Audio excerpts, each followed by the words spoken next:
ஆண்டவராகிய இயேசு கிறிஸ்துவ நாமத்தில் இந்த காலை வேளையில் உங்கள் அனைவரையும் நான் வாழ்த்துக்கிறேன். உங்கள் ஆசீர்வாதங்களை திருடக்கூடிய சாத்தானை மேற்கொள்வது எப்படி? இன்னைக்கு நம்ம தெய்வ பிள்ளைகளாக இருக்கிறோம், கிறிஸ்தவ ஜீவியத்தில் இருக்கிறோம், ஊழியம் கூட செய்கிறோம். ஆனால் சாத்தான்னு சொன்னால் இன்னைக்கு வரைக்கும் அநேகருடைய இருதயங்களில் பயம் இருக்கு.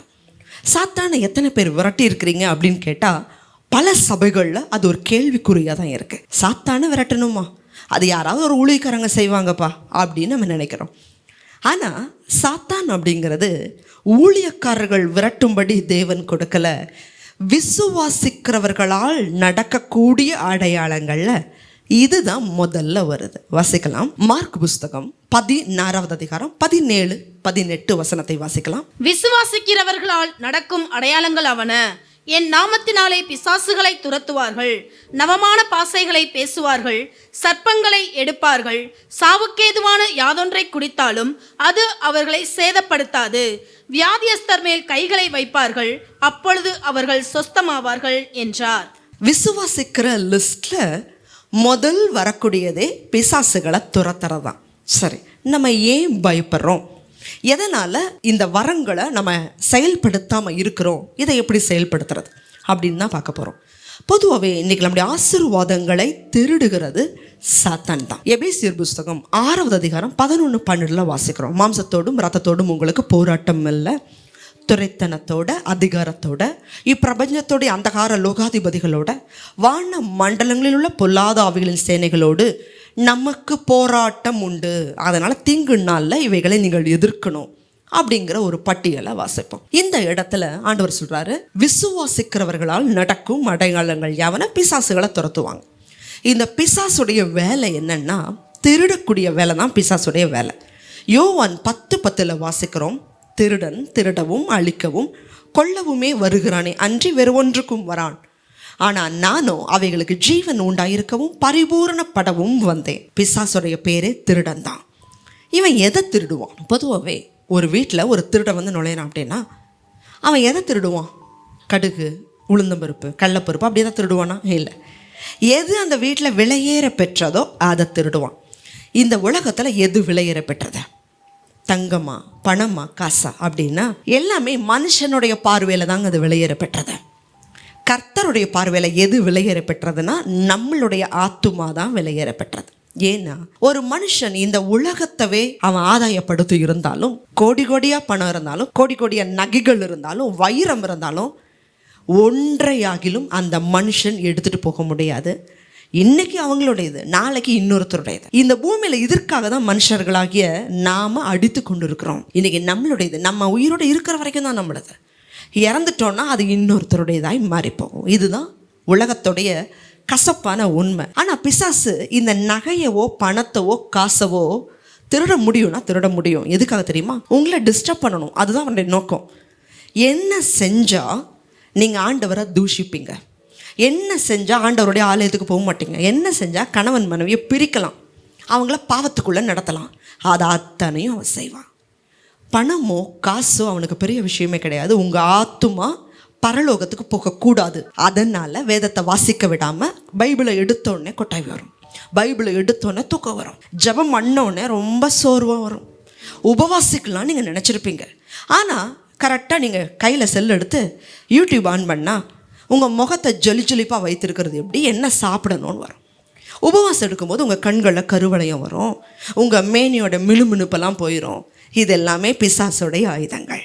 உபவாசிக்க விட மாட்டான், ஜெபிக்க விட மாட்டான், ஆண்டவரை தேட வர மாட்டான். இது எல்லாம் பிசாசோட வேலை. அவன் வீட்டுக்குள்ளே வந்தாலே முதல்ல சமாதானம் போயிடும். பிசாசு ஒரு வீட்டுக்குள்ளே இருக்குதுன்னா சமாதானம் இருக்காது, சந்தோஷம் இருக்காது, ஆரோக்கியம் இருக்காது, தரித்திரம் இருக்கும், கடன் இருக்கும், இது எல்லாமே இருக்கும். ஏன்னா நீங்கள் முறுமுறுக்கணும், தேவனை குறை சொல்லணும், பாவம் செய்யணும். இதுதான் பிரதான நோக்கம். இன்றைக்கி அநேகருடைய குடும்பங்களில் சம்பாதிப்பாங்க, கடன் இருந்துக்கிட்டே இருக்கும், ஹாஸ்பிட்டல் போவாங்க, மருந்து சாப்பிடுவாங்க, வியாதிகள் இருந்துகிட்டே இருக்கும், கணவன் மனைவிக்குள்ளே பிரச்சனைகள் தீரவே தீராது, பிள்ளைகள் படிப்பாங்க, ஆனால் அந்த ஞானம் அவங்களுக்குள்ளே இருக்காது. இதுக்கு பின்னாடியெல்லாம் பிசாசு மறைந்து கிரியை செய்வான். இந்த அசுத்தாவிகளை நம்ம எப்படி துரத்தலாம் அப்படின்னு சொன்னால், நம்ம இதோடைய முதல் அடையாளமே பார்த்தோம். விசுவாசிக்கிறவர்கள் பிசாசுகளை துரத்துவார்கள். அப்போ நாமளும் தானே விசுவாசிக்கிறோம், ஏன் துரத்த முடியல? அப்படின்னு சொன்னால் விசுவாசிக்க வேண்டிய விதமாக நம்ம விசுவாசிக்கலை. ரெண்டாவது காரியம், உபவாசமும் ஜெபமும் நம்முடைய வாழ்க்கையில் இருக்கும் பொழுது பிசாசு சீக்கிரமாக புறப்பட்டு போவான். மத்தேயு 17:21 வாசிக்கலாம். இந்த ஜாதி பிசாசு ஜெபத்தினாலும் உபவாசத்தினாலுமே அன்றி மற்ற எவ்விதத்தினாலும் புறப்பட்டு போகாது என்றார். இந்த ஜாதி பிசாசு உபவாசத்தினாலையும் ஜெபத்தினால போகுமா? ஏன் அப்படின்னா, நீங்கள் உபவாசிக்கும் போது ஜெபம் பண்ணும் பொழுது பரிசுத்த ஆவியானவர் உங்களுக்குள்ள அதிகமாக கிரியை செய்வார். உங்களுக்குள்ள விசுவாசம் பெறும். உங்களுக்குள்ள விசுவாசம், நீங்கள் ஜெபிக்க உபவாசிக்கும் பொழுது சாத்தான் முன்னாடி நிற்கக்கூடிய விசுவாசம் உங்களுக்குள்ள பெருகும். அந்த உபவாசமும் ஜெபமும் உங்களுக்குள்ள இருக்கிற பரிசுத்த ஆவியானவரை அதிகமாக கிரியை செய்ய வைக்கும். பிசாசு முன்னாடி நிற்கும் பொழுதே மிரண்டு போய் பயந்து அவன் ஓட ஆரம்பிப்பான். நம்மளோட வாழ்க்கையில் வாரத்தில் 2 நாட்களாவது குறைந்தது உபவாசிக்க வேண்டியது அவசியம். இது பரிசுத்த வேதாந்தத்தில் எங்கே இருக்குது? தேவாலயத்துக்கு 2 பேர் போவாங்க, பரிசேயன், ஆயக்காரன். அப்போ அவன் சொல்லுவான், ஆண்டவரே வாரத்தில் 2 நாள் நான் உபவாசம் பண்ணி ஜெபிக்கிறேன். இதைத்தான் ஆண்டவர் சொல்கிறாரு, பரிசேயர் சதுசேயருடைய நீதியை பார்க்கிலும் உங்கள் நீதி அதிகமாக இராவிட்டால் பரலோக ராஜ்யத்தில் பிரவேசிக்க முடியாது.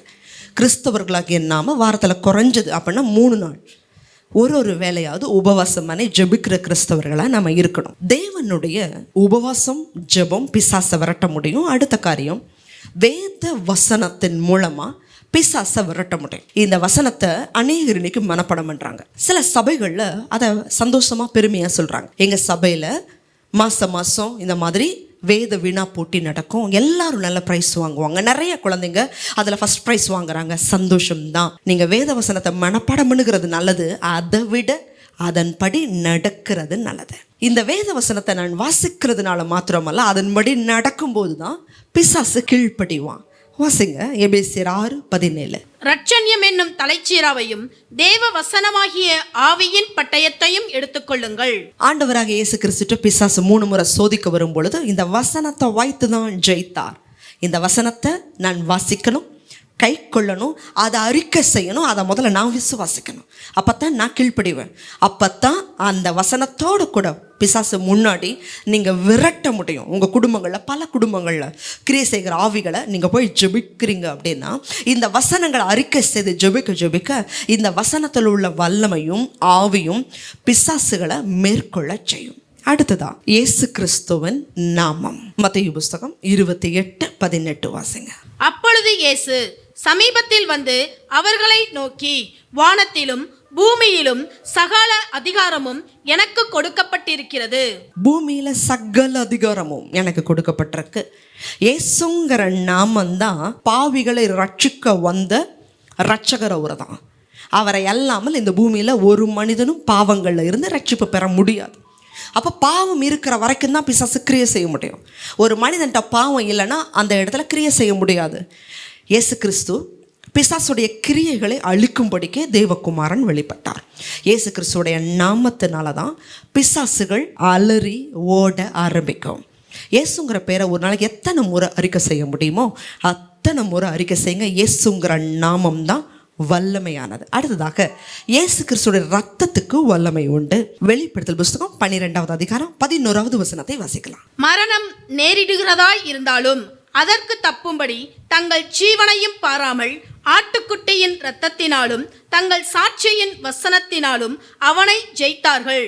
ஆண்டவராகிய இயேசு கிறிஸ்துடைய ரத்தத்தினால ஒவ்வொரு நாளும் நம்ம கழுவப்படணும். ஆண்டவரே, ரட்சிக்கப்பட்டது 4 வருஷத்துக்கு முன்னாடி ரட்சிக்கப்பட்டேன் அப்படிங்கிறது இல்லை. நம்ம ரட்சிப்புங்கிறது ஒவ்வொரு நாளும் நம்ம சுத்திகரிப்பு செய்ய வேண்டியது அவசியம். நம்மளை அறியாமல் இது நான் வாங்கின வண்டி, இது நான் கட்டின வீடு, என் பிள்ளைங்க என்னை மாதிரியே படிக்கிறாங்க, அறியாமல் சொல்லியிருக்கலாம். ஒவ்வொரு நாளும் நம்ம ஆண்டவருடைய ரத்தத்தினால கழுவப்பட வேண்டியது அவசியம். ஜெபிக்கும் பொழுது இயேசு கிறிஸ்துவோட ரத்தத்தை ஆண்டவரே நான் தெளிக்கிறேன், சத்துருடைய வல்லமைகள் அழிக்கப்படட்டும், உங்களுடைய ரத்தத்தை நான் தெளிக்கிறேன்னு சொல்லி ஜெபிக்கும் போது பிசாசுடைய கிரியைகளை நம்ம மேற்கொள்ள முடியும். அடுத்ததா பரிசுத்த ஆவியானவருடைய அபிஷேகம் நமக்கு தேவை. அப்போஸ்தலர்கள், சீசர்கள் ஊழியம் செய்வதற்கு முன்பாக ஆண்டவர் பரிசுத்தோடைய ஆவிய வல்லமையை பெற்றுக்கொள்ள சொன்னார். அவங்க பெந்தெகோஸ்தே நாளில் அந்த அபிஷேகத்தை பெற்றதுக்கு பிறகுதான் வல்லமையா ஊழியம் செய்ய முடிஞ்சது. அநேகம் பிசாசுகள் அவங்களால விரட்ட முடிஞ்சது. அப்போஸ்தலனாகிய பவுலும் நீங்கள் பரிசுத்தாவியுடைய வரத்தை பெற்றீங்களான்னு சொல்லி அநேகர் மேலே கைகளை வைத்து அந்த அபிஷேகத்தை கொடுத்துருப்பார். அந்த அபிஷேகம் அப்போஸ்தலனாகிய பவுலுக்குள்ள இருந்ததுனால தான் அவரால் பிசாசுகளை விரட்ட முடிஞ்சது. அவரை பார்த்து ஆசாரியருடைய பிள்ளைகள் செய்யும்போது அவங்களால அது முடியல. இன்னைக்கு பரிசுத்தாவியுடைய அபிஷேகத்தை பெற்றுக்கொள்ளுங்க. தேவன் அதை தாகத்தோட கேளுங்க. கேட்கிறவர்களும் பெற்றுக்கொள்கிறார்கள். ஊக்கமாக ஜெபிங்க, உபவாசம் பண்ணி ஜெபிங்க, தாகத்தோட கேளுங்க, பல மணி நேரம் ஜெபிங்க. ஜெபிக்க ஜெபிக்க ஜெபிக்க அந்த அபிஷேகத்தை நீங்கள் பெற்றுக்கொள்ள முடியும். அடுத்ததா துதியின் வல்லமை. இந்த பரிசுத்தாவியுடைய அபிஷேகத்தை குறித்து எஸ்ஐயா 59:19 வாசிங்க. அப்பொழுது சூரியன் அஸ்தமிக்கும் திசை தொடங்கி கர்த்தரின் நாமத்துக்கும் சூரியன் உதிக்கும் திசை தொடங்கி அவருடைய மகிமைக்கும் பயப்படுவார்கள். வெள்ளம் போல் சத்துரு வரும்போது கர்த்தருடைய ஆவியானவர் அவனுக்கு விரோதமாய் கொடியேற்றுவார். வெள்ளம் போல சத்துரு வந்தாலும் ஆவியானவர் நம்ம மூலமாக கிரியை செய்யும் பொழுது தேவன் நமக்கு ஜெயத்தை கொடுப்பார். அடுத்ததா துதியின் வல்லமை. நம்ம ஒவ்வொரு நாளும் வேலை இல்லாத நேரங்கள், வேலை செய்துக்கிட்டு இருக்கும்போது உங்களால் துதிக்க முடிஞ்சால் துதிங்க. மற்ற நேரங்கள் நீங்கள் சும்மா இருக்கும் பொழுது சாத்தான் வேலை செய்கிறதற்கு ஈஸியாக நம்மளை பயன்படுத்த முடியும். துதிங்க, ஆராதிங்க. ஆராதிக்கிற இடத்துல பிசாசால் கிரியை செய்ய முடியாது. தேவச்சனமே, பிசாசுகளை பார்த்து நீங்கள் பயப்பட வேண்டிய அவசியம் இல்லை. இப்போ சொன்ன ஒவ்வொரு காரியங்களையும் உங்கள் வாழ்க்கையில் அபியாசப்படுத்துங்க. உங்கள் குடும்பத்திலையும் மற்ற குடும்பங்களையும் பிசாசுகளை துரத்தவும் ஜெயம் எடுக்கவும் சாட்சியாக வாழவும் தேவன் உங்களை கொண்டு தேசங்களுக்கு பெரிய காரியங்களை செய்வார். ஆமென். ஜெபிக்கலாம். அதிகமாக நேசிக்கிறீங்களே ஆண்டவரே, இன்னைக்கு பிசாசு அப்படின்னு சொன்னாலே ஏதேதோ காரியங்களை சொல்லி பயப்படுறாங்க. உலகத்தாருக்கும் எங்களுக்கும் வித்தியாசமே இல்லாதபடி இன்னைக்கு கிறிஸ்தவ சமுதாயம் போய் கொண்டிருக்கிறது. இது மாறணும் ஆண்டவரே. பிள்ளைகள் பிசாசுக்கு எதிர்த்து நிற்கிறவர்களாய், கட்டப்பட்டிருக்கிற ஜனங்களை கிறிஸ்துவுக்காக விடுவித்து அநேக ஜனங்களை கிறிஸ்துவோடைய ராஜ்யத்துக்கு கொண்டு வந்து சேர்க்கிறவர்களாய் மாற்றுங்க தகப்பனே. இந்த உலகத்தில் வாழுகிற ஒவ்வொரு நாளும் அநேக ஜனங்களை பிசாசுடைய பிடியிலிருந்து விடுவிக்கவும் உங்கள் ராஜ்யத்துக்கு சொந்தமாக்கவும் கிருபை தாங்க. இயேசு கிறிஸ்துவின் மூலமாய் ஜெபிக்கிறோம் நல்ல பிதாவே. ஆமென்.